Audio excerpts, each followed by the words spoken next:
Am I the a-hole for refusing to include my stepbrother in my social life, resulting in him having no friends? My mom cheated on my dad with my stepdad. I know it's wrong, but because of how their relationship started, I went into the situation having made up my mind I would hate them. However, I found out that I'm going to have a stepbrother, John, so I thought I would be nice to him since he didn't have anything to do with the divorce. They moved into my city last summer from a nearby town, so my stepbrother would be joining my school as the new kid. We're in 11th grade, so everyone already knows each other and the social circles have been established since like elementary school, and nobody's nice to new kids. We've had assemblies because new kids have a hard time making friends. Because of this, my mom asked me to introduce John to my friends, which I agreed to because I don't want him to be alone. Well, John is a complete piece of turd, and he has been a piece of turd since the day I met him. He makes at least one comment a day about my stepdad is better than my dad. It makes jokes about my mom cheating. I've told my mom and she could not care less. It is telling me I need to learn how to figure it out on my own. I want to be clear that he is the one that started it. And he started saying stuff like this within an hour of meeting me. Since he came in the summer, we were arguing for like 3 months before school. So on the first day, he was expecting that he would follow me around and meet my friends, and I told him to buzz off and figure it out himself. He looked like a deer in headlights because he didn't know anyone. Fast forward to now, almost done with the school year, and I was right. As expected, John has made almost no friends, and usually eats lunch alone. We have one class in common, and I don't acknowledge him, but he sits in the back and keeps to himself.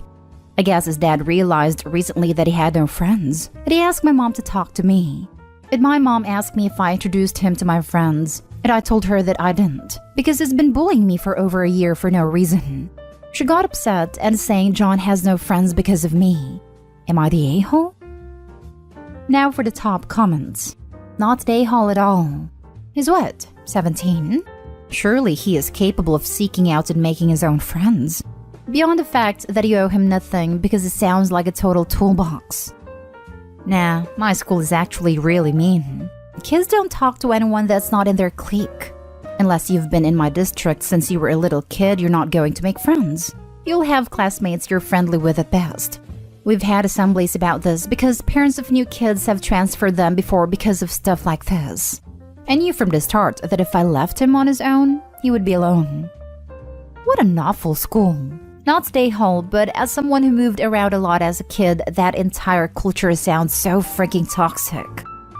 I grew up in a small community and it is 100% this. Even in high school, a lot of the cliques were formed from when you went to elementary school. People did make some friends early in high school, but it was very cliquey and part of the reason was geography. The high school fit in from all the small towns around. So while you went to school with a variety of people, very few actually lived in your town. And if you moved to that town, you had a problem that not only had everyone known each other since kindergarten, a lot of their parents had known each other too. Not stay home. If his father was so concerned about his kid having a social life, he should have thought about that before raising him to be a bully. You are under no obligation to do anything. He isn't your family. He is just the son of the man who ruined your family. I feel a bit bad for John. Who knows what his life was like before they moved? In being yanked out of his school and made to move into another house. He probably needs therapy, but until he does some self-reflection, I think OP should keep his space unless John shows real remorse, not just sad that he is lonely. Next story. Am I the a-hole for naming my daughter the same thing as her half-sister? Last summer, I, 33 female, started sleeping with this guy, 45 male. In December, I found out I was pregnant. And while I'm pro-choice, I decided to keep it. I was already feeling like we were at the beginning of the end relationship-wise. So I said, look, I'm pregnant. I've made this decision, but it's up to you if you want to be involved. And it's okay if you want to bail. I have the resources to do this alone. He said a baby wasn't something he wanted. And I said that's totally fine. I won't even put your name down on the birth certificate. We can treat this like a sperm donor situation. He agreed. After that, he predictably started pulling away and we broke up. 3 months post-breakup, when I was 6.5 months pregnant, this woman DMs me and says, "Hey, were you sleeping with my husband until recently?" It turns out that he had a wife and a 13-year-old daughter. His wife was/is in the process of getting a divorce from him and gathering evidence of what turned out to be a wild amount of infidelity. So she was relatively cordial and believed me when I said I had no clue. Even before we'd broken up, I told him that if it was a girl, I wanted to name her Samantha. Samantha isn't the actual name, but it's a similar long girly name with multiple nicknames. It was my sister's name before she passed away. And even before that, it was a name I loved for aesthetic reasons. We always talked about naming our daughters after one another before she passed. He expressed dislike, but I jokingly but not really said it wasn't really his decision. After everything came out in the open, I found out that the reason he was against the name was because his 13-year-old daughter was named Samantha. Now that everything is out in the open, he said, "So what are you going to name her?" And I said, "What do you mean? I already told you, Samantha." And he said, "You can't do that. That's my other daughter's name." I said that he lost naming privileges a long time ago. And if anyone asked, I was happy to make it clear that I'd been the one to pick the name. I also reminded him that I still wasn't obligating him to be involved in this in any way. And given how he'd lied, I frankly didn't want him to be. But if and when he chose to be involved, I was going to hold him to it and expect child support/visitation/etc. Which from his point of view is not ideal because he doesn't want the responsibility of care. And especially doesn't want the responsibility of child support and asset splitting. Rather, he wants to have his cake and eat it too. I take on all the responsibility. There's no paternity test, a blank father's name on the birth certificate, but he still gets to have opinions. Which frankly suits me as well because I don't want to be legally tied to him. But when I told my friend, she said that while he didn't deserve any courtesy, it was an unkind thing to do as 13-year-old. How do you think your daughter is going to feel when she finds she has an older half-sister with the same name? And she will find out.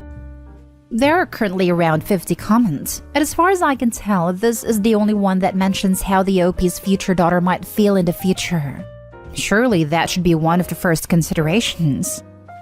It seems like that could be covered by, "It was my late sister's name, who meant a lot to me, and I chose it before I knew about your sperm donor's other family." Right? Tell her early that she's named after her late aunt and her half-sister having the same name is a funny coincidence. Assuming the real name is equally as common as Samantha, she's going to know at least a few at school anyway. Everyone sucks here. You and the father to be exact. Him for the cheating, you for the naming. I know a lot of people are going to say, name your kid whatever you want. But is it really in her best interest? How do you think your daughter is going to feel like when she'll find out she has a sister with the same name? What about her sister? How do you think she's going to feel about having a little sister named like her?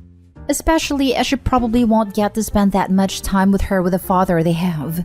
For me, it's horrible for both girls. If you name your child Samantha, then your child is never going to have a relationship with her older half-sibling. No one is going to be able to recover enough from finding out that your sister, who your dad had during an affair that caused him and your mom to be divorced, has the same name as you.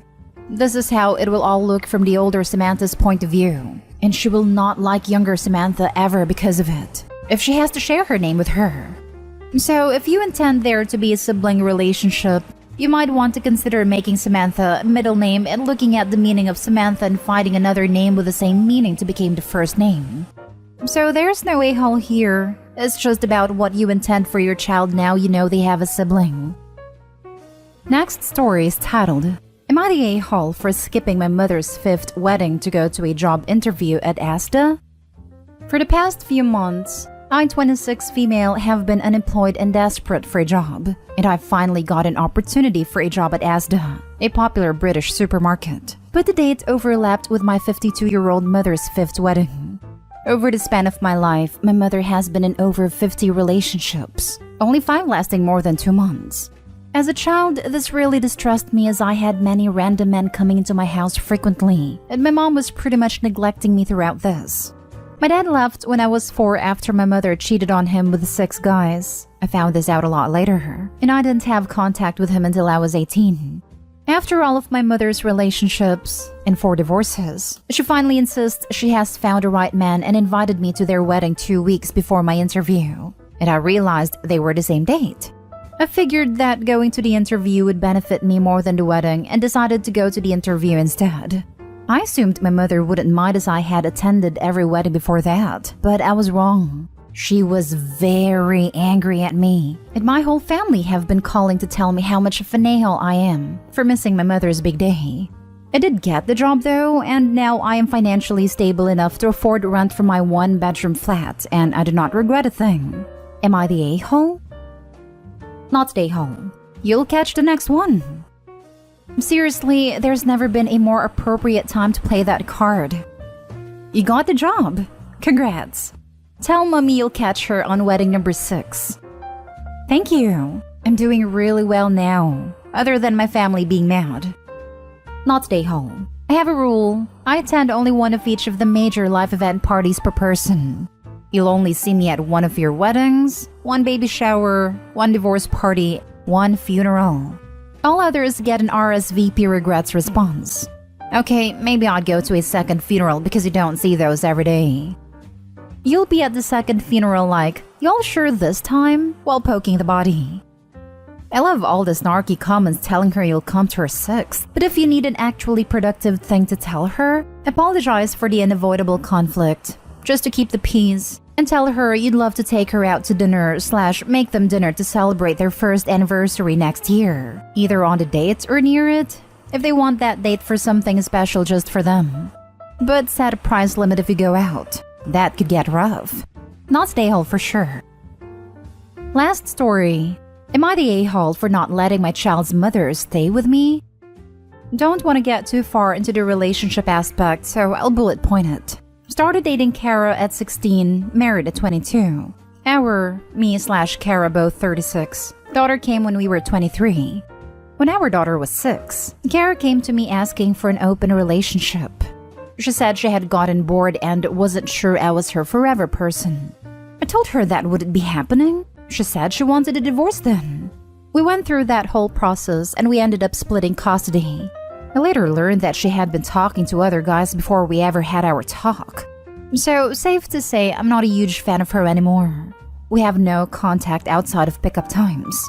I typically don't ask my daughter questions about my ex unless it's of vital importance. But I did notice about 5 months ago that Kara had changed pickup locations to an apartment complex. I asked my daughter what happened, as I knew Kara had remarried 4-ish years ago, and my daughter told me that the guy kicked her and her mom out after they divorced.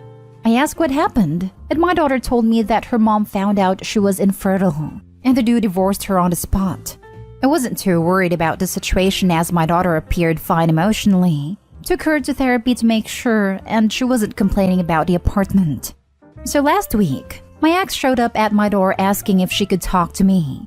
She said she had no money after her apartment raised rent. She was struggling to provide for our daughter, and her ex took a lot of her money in the divorce. She was probably gonna get evicted at the end of the month. She asked if she could live with me for a few months till she could save up for a place. I told her absolutely not, and that I'd probably go back to the court and seek a custody alteration, because I'm not gonna have my daughter in an unstable environment. My ex told me that won't happen, and she'll fight that in court. I told her she didn't have the money for rent, let alone a lawyer. So maybe she shouldn't fight it and instead work on finding somewhere to live. So my daughter has learned about the situation. I was speaking on the phone to my parents about it, and I think she overheard me. And she's furious at me, saying that we have plenty of space. I have a 5-bedroom house with an in-law suite in the basement. It's a walkout and it has a full kitchen. So my daughter thinks it's cruel I won't let her mom stay in the basement for a few months when we hardly go down there. I told her that wouldn't be happening as her mother has made her own decisions. It is not my responsibility. Also, I didn't say this to my daughter. I've become an attractive option to divorced women. Pool definitely helps. Lol. So I don't want my ex-wife living here because it could look bad to some of the women I hang out with. Kara texted me and offered to pay for utilities and do chores if that would change my mind. My daughter really wants me to help, but I don't feel like it. And I frankly don't really want to help this woman. I like my house situation the way it is. Am I the a-hole? Not stay home. But if you don't want to permanently damage your relationship with your daughter, I suggest going to a family therapist to work it out with her in a structured setting. She's 13. if I did the math correctly, and this is an impactful time in her life. If not handled properly, she could resent you for the rest of your life. Therapy isn't a magic wand you can wave to make the daughter feel okay about this. She's perfectly entitled to feel unhappy that her dad won't help her mom. That doesn't mean that Opie should move his ex in if he doesn't want to. Just that he can't wish away his daughter's feelings about that choice. This, 1,000 times this. Therapy has potential, but there are so many obstacles involved in getting proper therapy. Get therapy is usually what people say when they just don't want to deal with you anymore. Not that there aren't some genuinely concerned people out there, but they don't often know the obstacles involved. Not the a-hole for not letting your ex live with you. People saying you're the a-hole for this can't conceive of the problems with this. Don't let her move in. However, you're the a-hole for putting your daughter in the middle of this. Don't quiz her about your ex. She's now playing you because you established this possibility by pumping her for info. Agree. If he lets her move in, she'll never leave. The daughter will yell at him for kicking her mom out. Better to get full custody until the mom is able to get her own place and steady income. Not stay whole, but think of helping ex out, for your daughter's sake. Not by letting her move in, but maybe a loan or a gift of money to help her get back on her feet. Once your daughter is 18, wash your hands of it. But consider it while your daughter is young. Bad idea to give ex the money, because she will see Opie as a future bank account whenever she is in a difficult situation of her own making. Opie does not owe his ex a thing. She cheated on him and wanted a divorce. She made her bed and now needs to sleep in it. And she needs to stop using the daughter as leverage to play Opie and guilt trip him to let her move in. Do not let her move in, Opie, for your own sanity and stability for your bank account.